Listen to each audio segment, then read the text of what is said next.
This is Dean on the scene, and welcome to the latest edition of Snapshots, where we talk to the people who make the entertainment world go round. Now, as we say in the business, parting is such sweet sorrow because this is the final interview in preparation for Farpoint 31, which starts next Friday, February 9th through the 11th, at our new location, the Doubletree by Hilton in Pikesville, Maryland.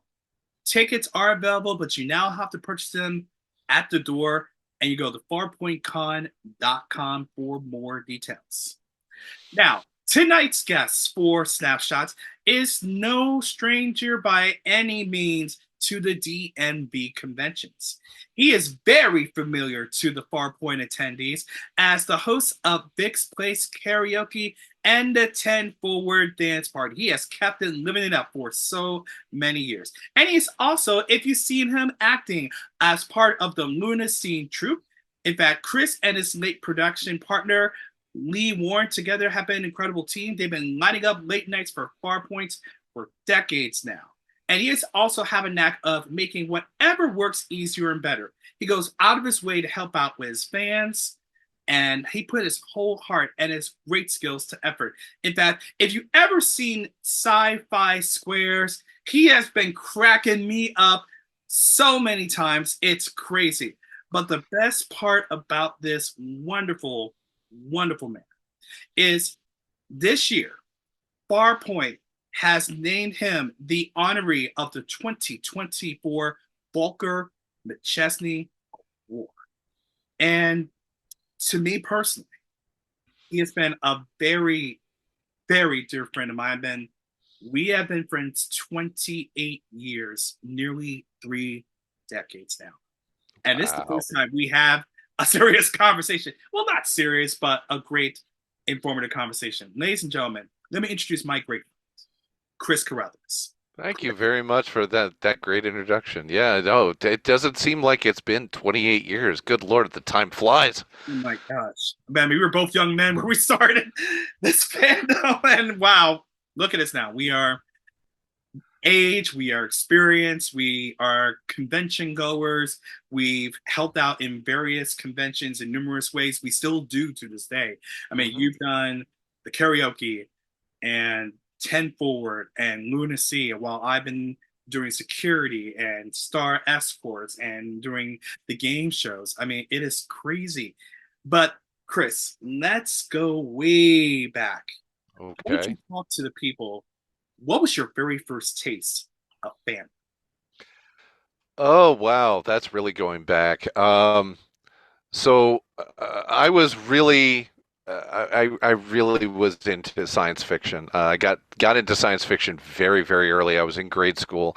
As a matter of fact, I was very much ahead of everyone in my class when it came to reading. So when I was in first grade and all of my classmates were doing their very first book reports on picture books and Dr. Seuss and things like that, young Chris Carothers did his very first book report on H.G. Wells' The War of the Worlds. Because it sucked me in. I loved all my mom had to say was, "This is a story about Martians invading the Earth," and that was like, that's all I need to hear. So I started reading that, fell in love with that story, went on to The Invisible Man and The Time Machine, and I was just going nuts on science fiction. And after I got through so much of the science fiction books, I looked at my mom and I said, I want more. And my mom said, "All right, let me introduce you to a TV show that I grew up with that I still love to this day." And she introduced me to Star Trek, the original series, with Bill Shatner and Leonard Nimoy and DeForest Kelley. And the very first episode I'll never forget was Devil in the Dark with the Horta. And after watching that episode, I said, "How many more episodes are there? I want to watch all of them." And I watched every single one of them. I was around when Star Trek The Next Generation first came out. I devoured every single episode of that. DS9, Voyager, the whole shot. So it just kind of got started with that. As far as my first introduction or my first taste of fandom in a convention, my very first convention was actually a little con at that point. It's a much bigger con now called Coast Con in Biloxi, Mississippi, where I grew up. And it was just a science fiction convention. The guests of honor were authors. But my very first CoastCon, I showed up in my very first costume, which was a Star Trek The Next Generation uniform. And I had everything, Vision. man. I had, What was the division? Was it burgundy, gold, or the teal? oh, command all the way. I showed up in the command red. I had the four pips on my collar. I had the phaser clipped to my belt. I was the first person at CoastCon for anyone to see a soundboard on a communicator. So every time I tapped my communicator, it made the chirp and everything. And that was my first taste of it, and the rest, as they kind of say, is history.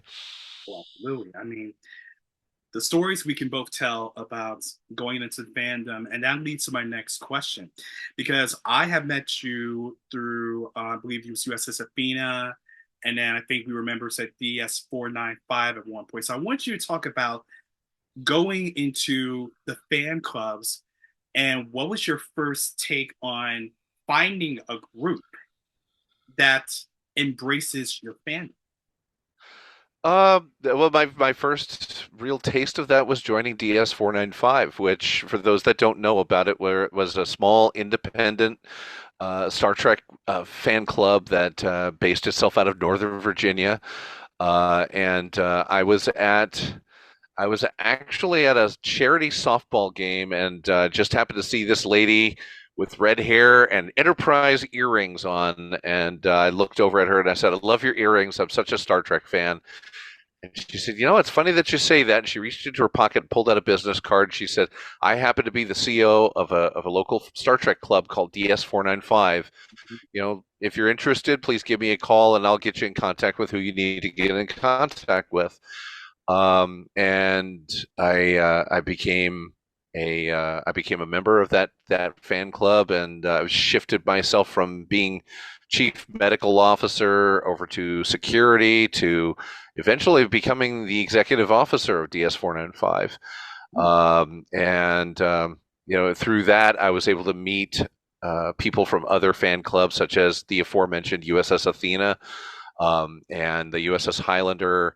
All of that through the convention that I met you at, NovaCon of Yeah. old, and made so many friends through that. And I eventually shifted myself from there over to Starfleet, which I was in for 20 some odd years.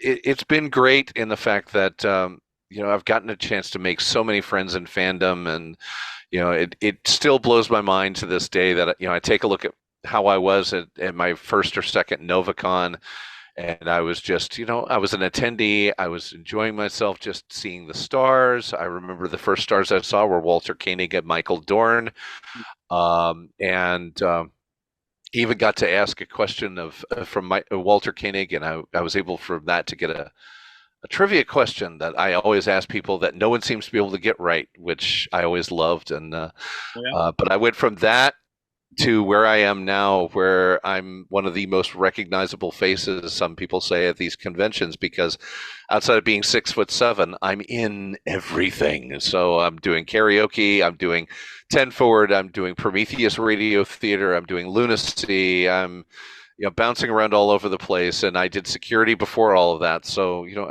if you go to those cons, I'm hard to miss. So it's been a great run. You're absolutely right. And you met your spouse through fandom, correct? I did. We actually were at, funny enough, Farpoint, and it was the infamous one that everyone affectionately or not so affectionately calls Snow Point, and we were Oh, you all. just said it. Now I got alarm bells ringing in my head now.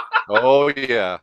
No, we got snowed into the hotel. We were there for an extra 3 days, and I had met her at 10 Forward, and um, we got to talking, and then I had to go to bed because I was tired, and I figured, okay, I've met this great girl, probably not going to see her again.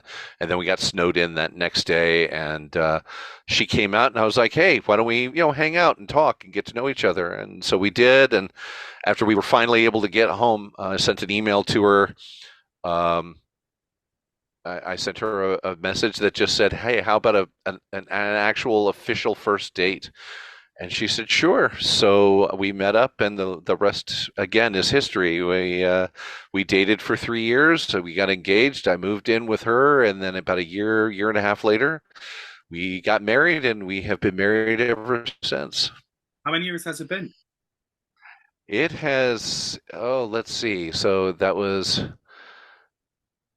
I met her in 2002.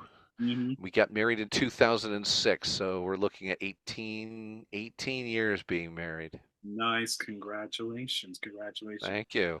And the spouse, by the way, my friends, is also a good friend of mine and a fellow commanding officer of another chapter, I believe. Well, at the time.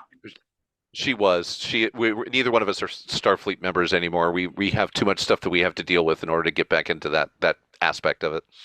Tell me about it. I'm still in Starfleet. I just came back about 4 or 5 years ago, give or take, but that's another story, another time. So we're getting ready to approach Farpoint 31 next week.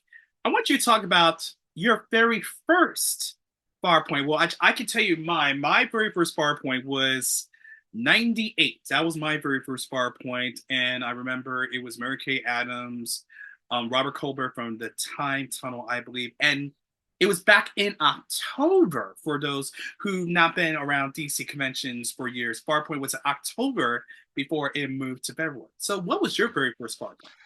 Um, your memory is better than mine is, so I'm not going to be able to tell you who the guests were at the one that I remember. But I believe it was earlier than that. I believe I my first convention, my first Farpoint was in '96 or '97. I got introduced to it by members of DS 495 actually, and so I had to, I wanted to go to a different con and kind of stretch my wings out a little bit, as it were, and kind of see what the other conventions were like, and got to go to my first Farpoint, and I dearly loved it. I still love it to this day. It's Farpoint started off as just being a convention to go to, and it very quickly became a family reunion of sorts.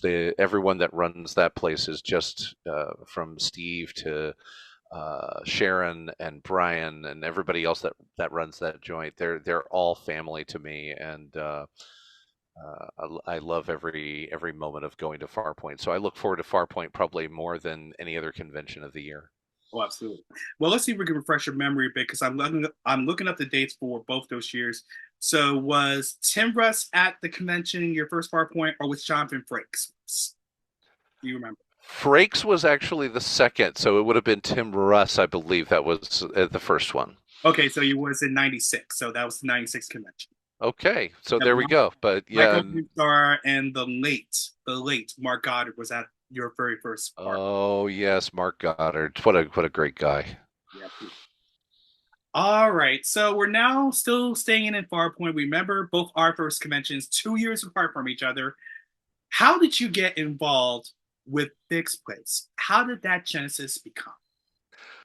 Um, Vic's Place was something that I, I didn't mind going and watching, but at that point, I was anyone from DS 495 will tell you when I first joined that group, I was I was in a shell so tight I didn't want to come out. I didn't really fast dance around anybody.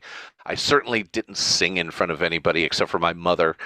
And I was just, I'm not.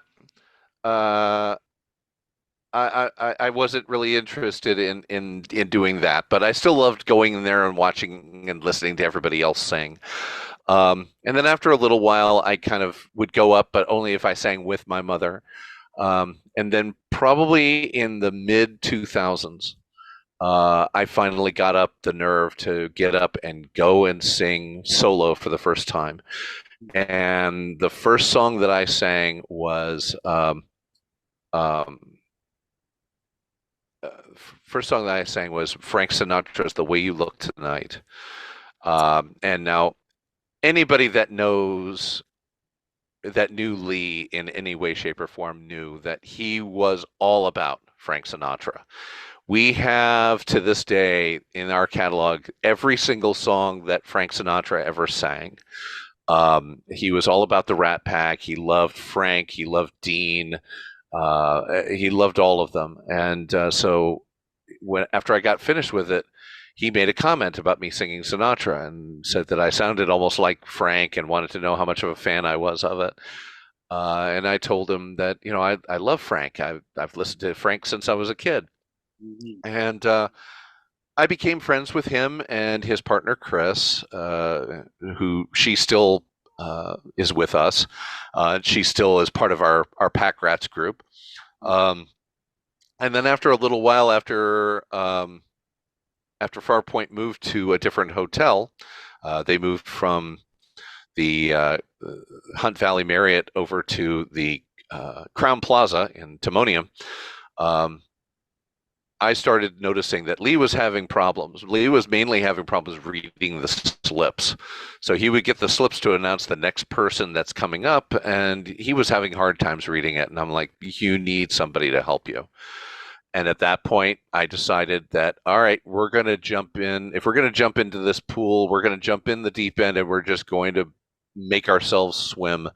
And I donned my version of a tuxedo and I showed up for Vic's Place Karaoke that year and was introduced by coming out singing uh, uh, Mac the Knife. And I became Lee's co-host, and it was Vic's Place Karaoke run by Chris and Lee, and we had a blast. We would do small talk between singers and tell jokes, and he would sing his Frank Sinatra song, and I would sing something that I decided I wanted to sing, uh, and just had fun with it. And then we lost Lee, unfortunately, to cancer Yeah. some years into it, and I didn't want Vic's Place to go away, so I kept it going and uh, run it to this day with my co-host Bob, and my wife works as the KJ, and she puts all the songs in that are requested, and my friend Tracy, who's uh, our helper, who she does a little bit of everything, and of course Lady Chris, who has earned it, is still a member of the Pack Rats, but she is a Pack Rat emeritus. So she sits at the table and she drinks and just has fun, maybe sings every now and then, but for the most part, she's kind of taken a vacation from running anything with the karaoke and just leaving it to us. And it's our way of honoring Lee is by continuing it to run. And everyone seems to love doing Vic's Place. So we keep it going for Lee and we keep it going for everybody else. Absolutely. And I understand from over the years that some celebrities have participated in Vic's Place. Who were some of your favorite ones? Oh, the most favorite of all of us is hands down Bob Picardo from Star Trek Voyager, the holodoc. Oh yeah. Uh, he came in and he gave us a list of about 9 songs that he wanted to sing, Woo! and he was like, "No, you don't have to bunch them all together. I don't want to keep people from being able to sing."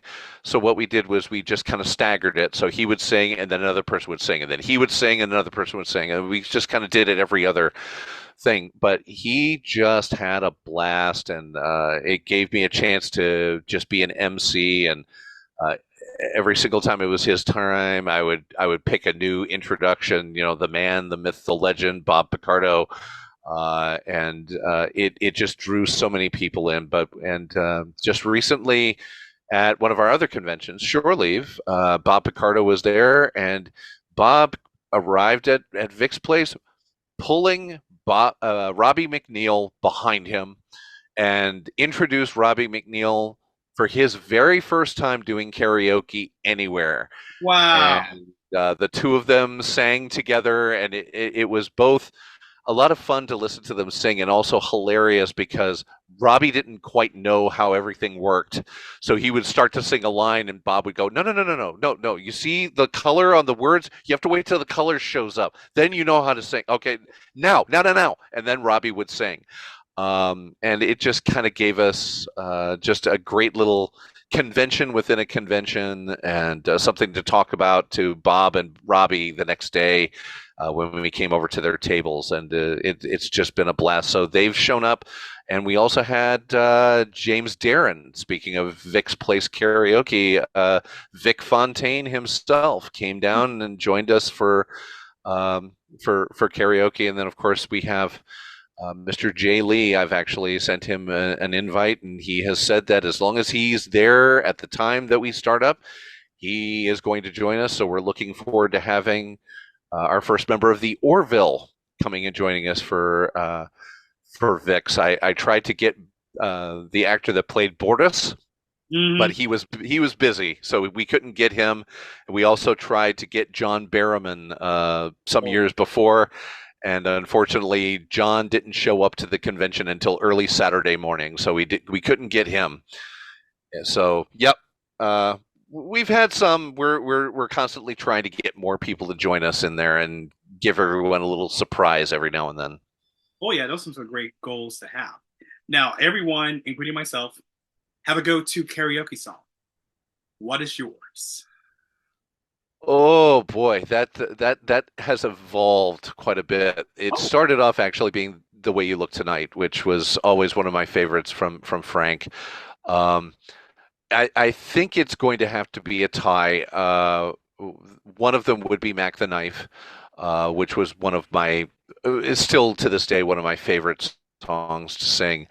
mhm. And then the other one, as far as a go-to, is something called a song called "Help Me Hold On" by Travis Tritt, who was the very first country music singer I ever heard.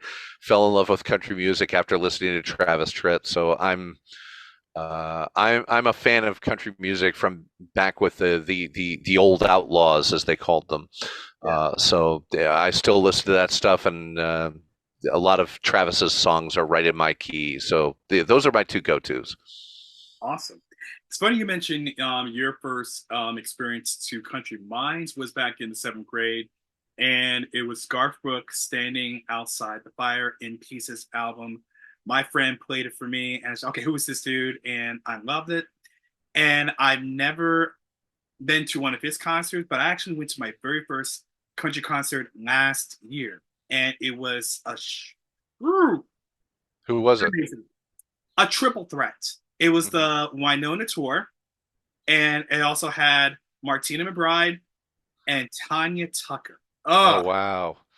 Now my first country music concert that I ever went to was Garth Brooks, oh, who puts on a phenomenal show. I mean, he makes sure that everyone feels like they're part of the show.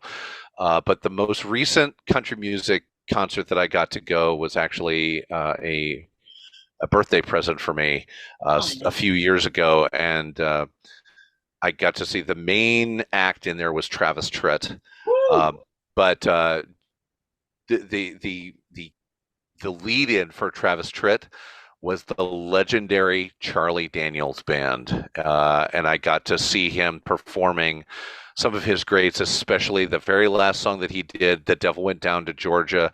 And just watching him on stage with that fiddle just going at it was just amazing. So, yeah, I've seen them. I've seen Darius Rucker. I've seen Thompson Square, Lady A.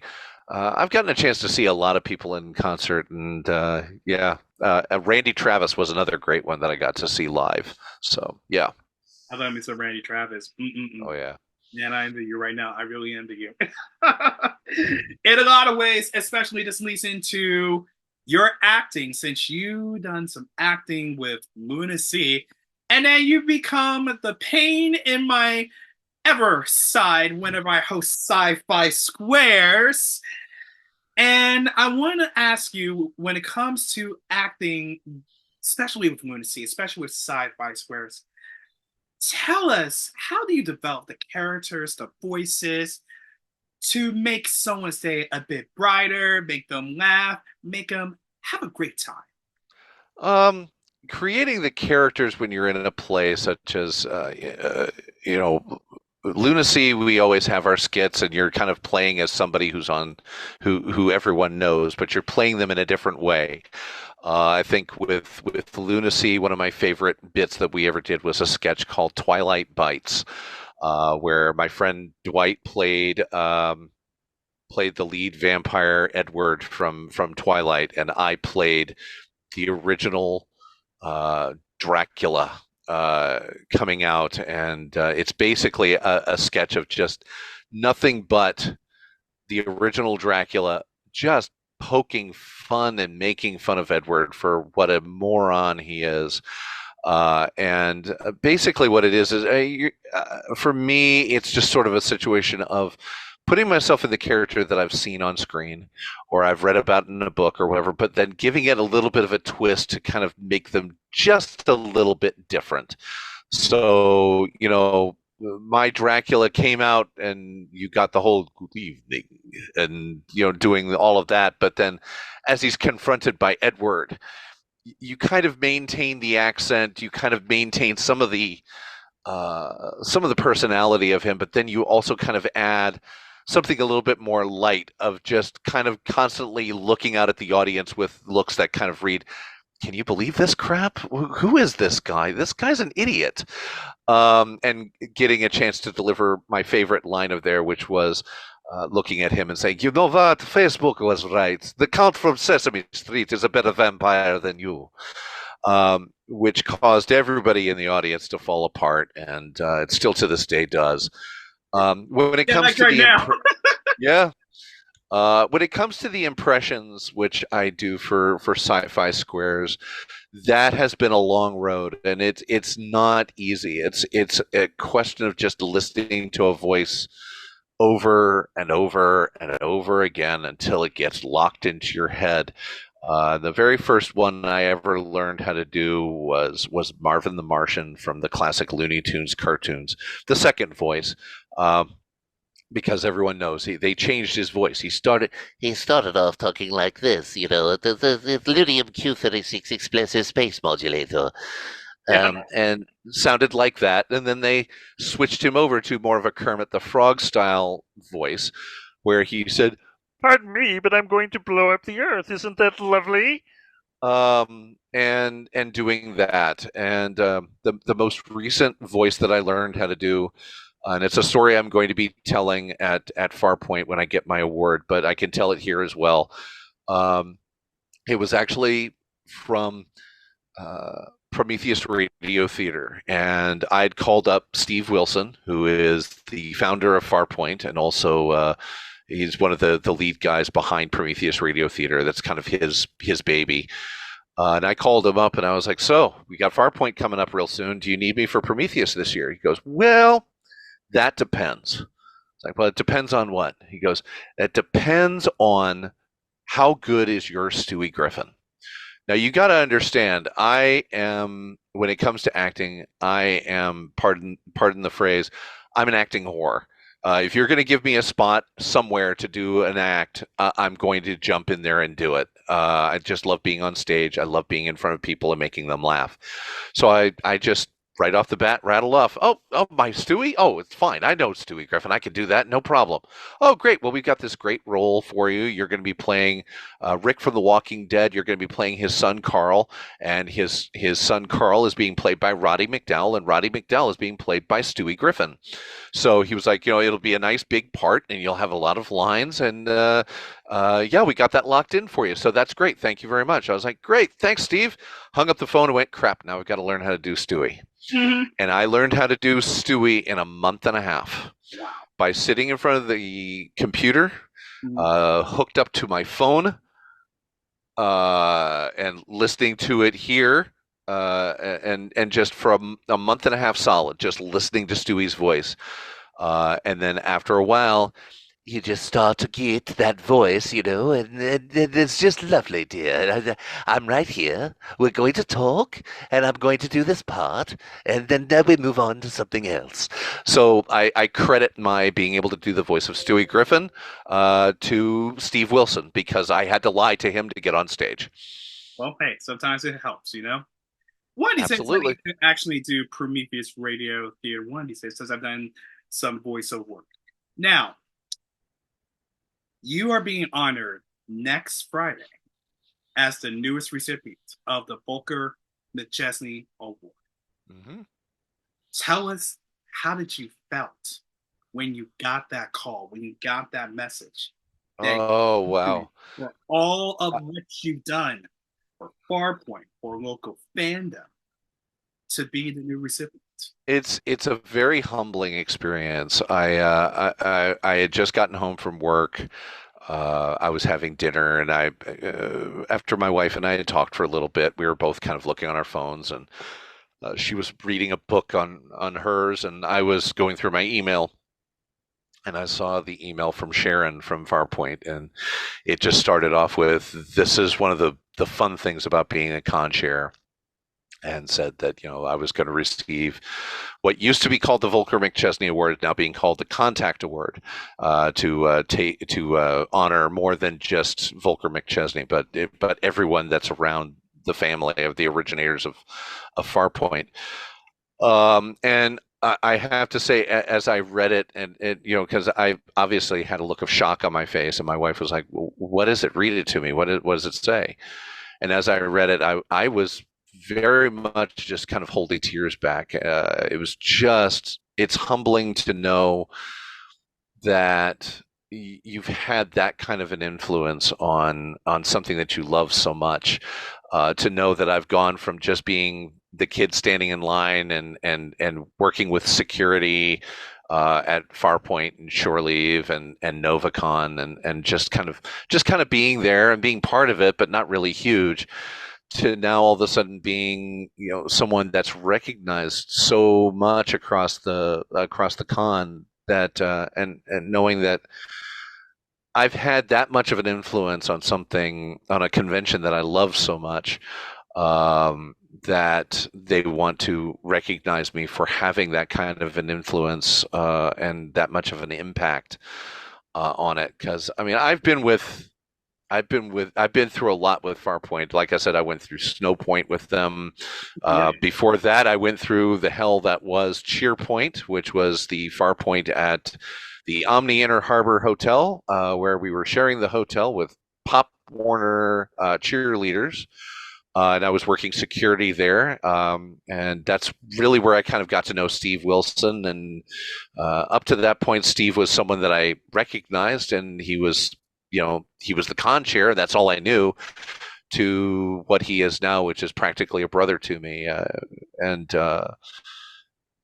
So to know that all of that time that I've spent going to these conventions hasn't just been me, taking my time out to do things like Vic's Place and Lunacy and 10 Forward and Prometheus and all of these things, but the fact that it's had that much of an impact that they want to recognize me and show me their thanks in that way, just really is a humbling and deeply touching experience for me. So to know that is just sort of one of those things that I can sit there and just have that as a proud moment for me in all of my experiences. And I really have to say, through all of the things that I've gotten to experience through the conventions, this is probably going to rank up in like the top three as just being recognized as the winner of the Contact Award. So it's really a big thing for me. Absolutely. My last question to you is this: for the person who has never, ever had been to a sci-fi convention or any convention that deals with fandom, what advice would you give to tell them, you're in a safe place? This is a great, wonderful place. People will have you feel welcome. You're going to have a great time. Mm-hmm. My advice to anyone that's never been to a convention is, if you're in any way, shape, or form a fan of any type of science fiction, it doesn't have to necessarily be Star Trek, Star Wars, Doctor Who, Firefly, just to name a few. It's a wonderful place to go. Yes, getting a chance to meet the stars is a great thing. Everyone loves getting a chance to meet the celebrities and getting autographs and things like that. But even if you're not that much of an autograph hound, what really sets these conventions, especially Farpoint, apart from everything else is that feeling of togetherness, that feeling of family, that feeling of, hey, it doesn't matter what you're a fan of, just come over here. There are lots of people, I guarantee you, that are a fan of the same thing you're a fan of. There are things that I grew up with when I was a kid that were not really what you would consider mainstream. And I went to Farpoint, and I would talk to people, and they would say, what are you a fan of? What got you interested? And I would tell them about TV shows that I grew up with. Like there was an old series that lasted one season back when I was a kid, and it was called The Voyagers. And I didn't think anyone would really recognize it because, like I said, it was one season. That's Yep. all it lasted. And I mentioned the Voyagers, and I had people coming out of the woodwork saying, "I grew up with the Voyagers. I loved that show. It was the first time travel show before Quantum Leap of there's something wrong here, and we have to fix it before we can leave." Yep. And I wouldn't be surprised if Quantum Leap was kind of loosely based off of the Voyagers because it really was that close to it. But you have people that will talk about this stuff with you and very passionately. It's just a chance to make new friends, have new experiences. If you're like I was and you're kind of in a shell of just I don't do that kind of thing, keep coming to the conventions. Eventually, you're going to find yourself loosening up. At karaoke, we always tell people it's like not everyone wants to sing, and you might not want to sing because you're afraid that you sing badly. But you know what? Everyone gets cheered for. Everyone gets applause when they're done. Yeah. And at the same time, we always tell people, you know what? As bad as you think you might be singing, there's always someone that's going to be worse. And those people that are worse still have no problem going up there and singing. So if they can do it, so can you. And it's just a great experience all around of so many different things to do. And going through the dealer's room and shopping, seeing the celebrities on stage and asking questions or just hearing them and talk, uh, getting a chance to get autographs if you want, meeting the fan clubs, and there's so many fan clubs around now, panels and getting a chance to talk with other people about things that you love and listening to other people's opinions and getting into great conversations and just sitting on a chair somewhere in the convention and meeting other people and just shooting the breeze with them and getting to know and know them and they getting to know you and it's how it all starts and it really just gives you that feeling of community and knowing that hey, there's a lot of people in my life that may not get me because of my loves of these certain shows or movies or books. But you know what? I have a community at Farpoint, and there's a lot of people at Farpoint that get what I get and love what I love. And it just makes you feel less alone in your love for these things. So I love it. And anyone that hasn't been to one, but you've thought about it, even if you haven't thought about it, if you're a fan of anything, give it a try, give it a few years. I guarantee you, chances are you're going to be hooked real quick and you're going to keep coming back because it's just that much fun and just that great. It is indeed. And for those who want to see my great friend Chris, the presentation for the Contact Award will be Friday night, 8 p.m. at the Preakness Ballroom A and B at the Doubletree Hilton, Doubletree by Hilton, Pikesville, Maryland. But if you like karaoke and want to get your song on, stay there at 10 o'clock and go next door to Preakness Ballroom C.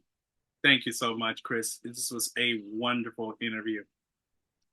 Absolutely. Yeah.